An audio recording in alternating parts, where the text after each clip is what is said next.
Hello everyone, this side प्रीति कौशिक और आज का जो हमारा टॉपिक है वो है 1991 अ ईयर ऑफ डिवाइड, जिसके बारे में हमने पढ़ना है।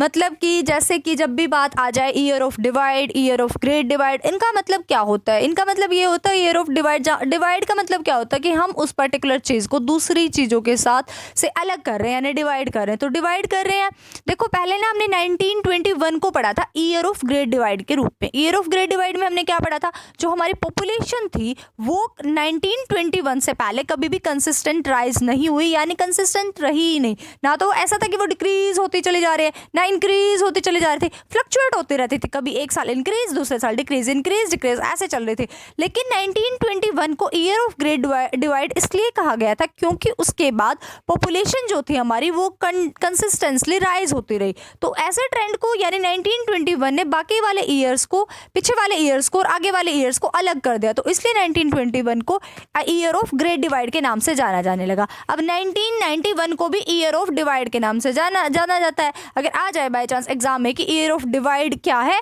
99 तो आपको बताना पड़ेगा कि ईयर ऑफ डिवाइड तो 1991 है और ईयर ऑफ ग्रेट डिवाइड था हमारा 1921, जबकि इन दोनों के अंदर बहुत डिफरेंस है। 1921 के अंदर तो पॉपुलेशन को लेके हम चल रहे हैं, यानी कि पॉपुलेशन उस टाइम पे हमारी चेंज हो रही है। पॉपुलेशन के ऊपर बता रहे हैं ना कि पहले इंक्रीज डिक्रीज फ्लक्चुएट होते रहते थे, उसके बाद लगातार इंक्रीज होती रही 1921 के बाद। लेकिन ईयर ऑफ डिवाइड यहाँ पे हम 1991 को स्टडी करना हमने, जहाँ पे हमने कहा कि पीछे वाले ईयर से हमने अब इस ईयर के बाद वाले ईयर को अलग कर दिया। और ये हमने कौन से बेस पे किया है? ये हमने ट्रेड के बेस पे किया है। जो इंडिया की फॉरेन ट्रेड थी उसके बेस पे किया है। जो हमारे इंडिया की फॉरेन ट्रेड को जब तुम पढ़ोगे तो तुम्हें पता चलेगा कि 1991 के बाद जो आया ट्रेड के अंदर वो बहुत ज़्यादा गेन्स आए हमारी फॉरेन ट्रेड के अंदर, जो भी हमने इंडिया के अंदर की। तो कहता है उस वो किस वजह से आए थे? वो आए थे till 1990 we are relying on a different trade strategy, क्योंकि हमारी जो ट्रेड स्ट्रेटेजी थी वो 1990 तक अलग थी और उसके बाद हमारी ट्रेड स्ट्रेटेजी चेंज हो गई थी। ट्रेड स्ट्रेटेजी चेंज होने का रीजन आपको पता है, क्योंकि 1991 के अंदर न्यू इकोनॉमिक पॉलिसी आ गई थी। न्यू इकोनॉमिक पॉलिसी आ गई तो क्या आ गया? लिबरलाइजेशन आ गया, प्राइवेटाइजेशन आ गया, ग्लोबलाइजेशन आ गया। तो कहता है कि हम जो रिलाय करते थे 1990 तक, वो हमारी जो ट्रेड स्ट्रेटेजी थी वो थी इनवर्ड लुकिंग ट्रेड स्ट्रेटेजी, यानी कि हम अंदर देख के चलते थे। अंदर देख के चलने का क्या मतलब है? हम इंपोर्ट को सब्स्टिट्यूट करने की कोशिश करते थे। लेकिन 1990 के बाद 1991 से हमारा एलपीजी आई, जहाँ पे क्या हुआ? स्ट्रेटेजी जो हमने लगाई वो हमारी दूसरी स्ट्रेटेजी थी। और स्ट्रेटेजी क्या थी? एक्सपोर्ट प्रमोशन की। एक्सपोर्ट प्रमोशन यानी कि हमने ये नहीं सोचा कि जो हम इंपोर्ट करें उसको सब्स्टिट्यूट करें। क्यों नहीं सोचा हमने ऐसा इसलिए नहीं सोचा कि इंपोर्ट जो हम कर रहे हैं वो तो इट्स ओके, हमें कम प्राइस पे मिल जाएगा, अच्छी क्वालिटी मिलेगी, कम प्राइस पे मिलेगा। क्यों? क्योंकि वो स्पेशलाइज्ड कंट्री से आ रहा है। लेकिन हम उसको इंपोर्ट अगर ना करें और उसको यहाँ पे बनाए, यानी इंपोर्ट को सब्स्टिट्यूट करेंगे तो महंगा तो पड़ेगा ना वो, क्योंकि हमें वो आता नहीं है बनाना, यानी हम उसमें स्पेशलाइज्ड नहीं है, हमारे पास इतनी अच्छी टेक्निक नहीं है। तो कहता है इसलिए हमने सोचा उसको तो हम इंपोर्ट ही कर लेंगे, लेकिन जो हम जिस चीज़ में अच्छे हैं, हम जिस चीज़ में स्पेशलाइज्ड हैं, उसको हम एक्सपोर्ट करेंगे, यानी एक्सपोर्ट को प्रमोट करने की सोची और एक्सपोर्ट प्रमोशन स्ट्रेटेजी हमने अप्लाई की 1991 में। तो कहता है अभी हम एक बार ये स्टडी कर लेते हैं कि जो हमारी इनवर्ड लुकिंग ट्रेड स्ट्रेटेजी थी वो क्या थी, यानी इंपोर्ट सब्स्टिट्यूशन स्ट्रेटेजी के अंदर क्या बता रखा है।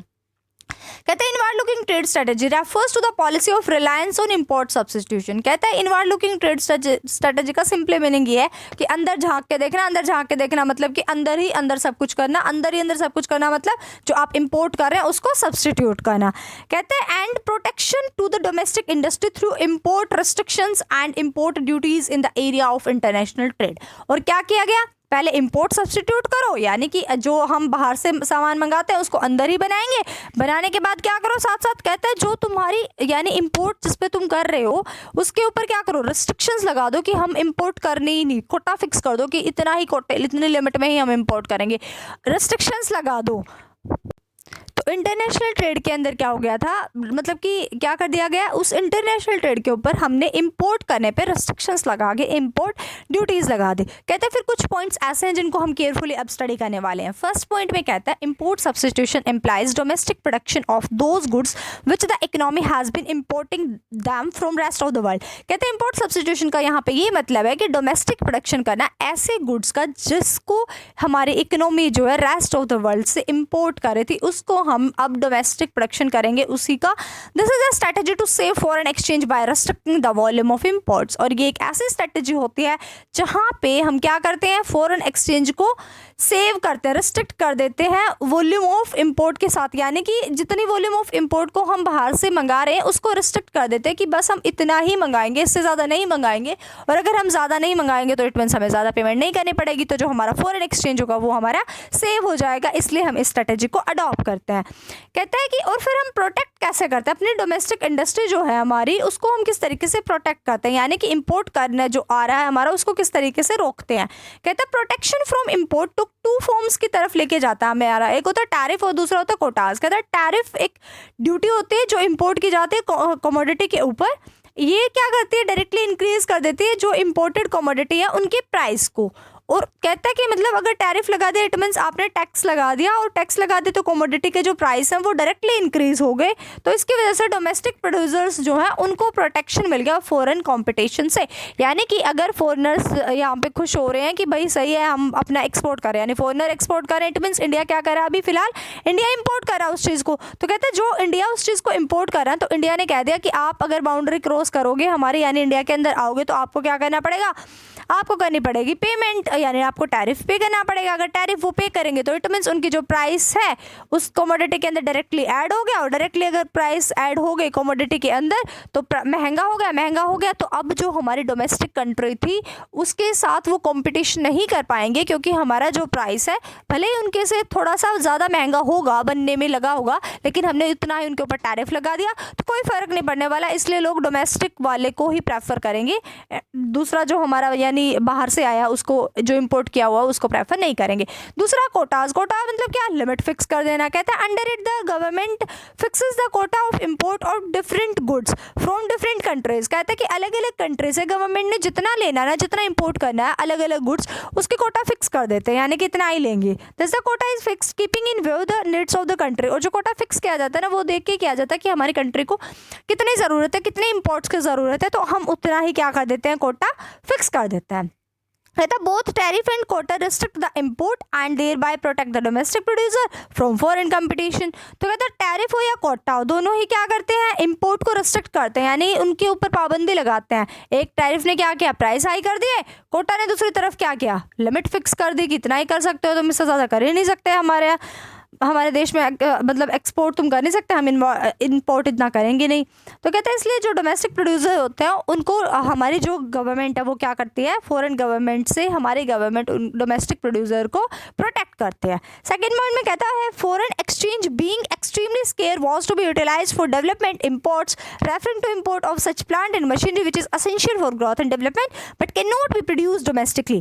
कहता है फॉरेन एक्सचेंज को फिर हम ऐसी जगह पे खर्च करते हैं जो हमारे पास पहले से ही बहुत कम है, एक्सट्रीमली स्केयर है, उसको हम यूटिलाइज करते हैं डेवलपमेंट इंपोर्ट करने के लिए। जैसे डेवलपमेंट के अंदर क्या आ जाएगा, जैसे हमने बड़े बड़े प्लांट मशीनरी जो कि ग्रोथ एंड डेवलपमेंट के लिए ज़रूरी हैं, लेकिन हम उनको डोमेस्टिकली प्रोड्यूस नहीं कर सकते, इसलिए हम उनको क्या करेंगे, इसलिए हम उनको करेंगे इंपोर्ट। तो कहते हैं कि owing to the lack of technology और लैक ऑफ इन्वेस्टमेंट फंड, इस वजह से हम डोमेस्टिकली उनको प्रोड्यूस नहीं कर सकते, तो हम ऐसी चीज़ों को करेंगे इंपोर्ट।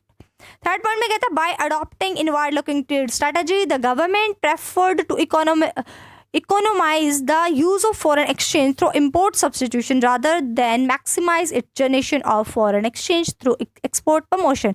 तो कहते हैं inward looking trade strategy adopt करके गवर्नमेंट ने प्रेफर किया था कि जो फॉरेन एक्सचेंज है उसका अच्छे तरीके से यूज़ हो इंपोर्ट सब्सटीट्यूशन करने के जरिए, तबकि कहते हैं कि rather than maximize the generation of foreign exchange, अगर हम एक्सपोर्ट प्रमोशन करेंगे तो फॉरेन एक्सचेंज और ज़्यादा होगा हमारे पास, और अगर ज़्यादा जनरेट होगा फॉरेन एक्सचेंज तो फिर से हम क्या करेंगे, फिर से हम ज़्यादा खर्च करेंगे, ज़्यादा खर्च कहाँ करेंगे, फिर से हम इंपोर्ट करने की ज़्यादा सोचेंगे। तो कहता है इसलिए वो रिस्ट्रिक्ट कर देते हैं, यानी कि जो inward looking trade strategy adopt करके गवर्नमेंट सोचती है कि जितना फॉरेन एक्सचेंज है ना हमारे पास उसी को हम मैक्सिमम, मतलब कि उसी से हम ऑप्टिमम लें और ऑप्टिमम यूटिलाइजेशन करें उसी का।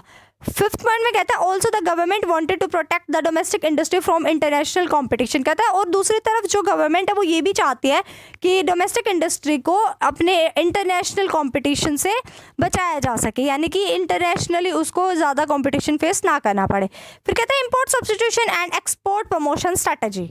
कहता है इंपोर्ट सब्स्टिट्यूशन वो स्ट्रेटेजी होती है जो कि फॉरेन एक्सचेंज को सेव करती है, क्या करके, एनकरेज करके कि डोमेस्टिक प्रोडक्शन करो गुड्स एंड सर्विसेज का अपनी कंट्री के अंदर, जबकि रेस्ट ऑफ द वर्ल्ड से उसको इम्पोर्ट मत करो। रेस्ट ऑफ द वर्ल्ड से उसको इम्पोर्ट मत करो। इम्पोर्ट सब्स्टिट्यूशन का ये मतलब होता है अपनी कंट्री में ही उसका प्रोडक्शन करो। और डोमेस्टिक जो इंडस्ट्री होती है वो ऑफर्ड करती है प्रोटेक्शन फॉरेन कंपटीशन से, जैसा आपने पढ़ा कि रिस्ट्रिक्शंस और कोटाज के थ्रू। आज के लिए इतना ही। Hope you like it. Thanks for watching.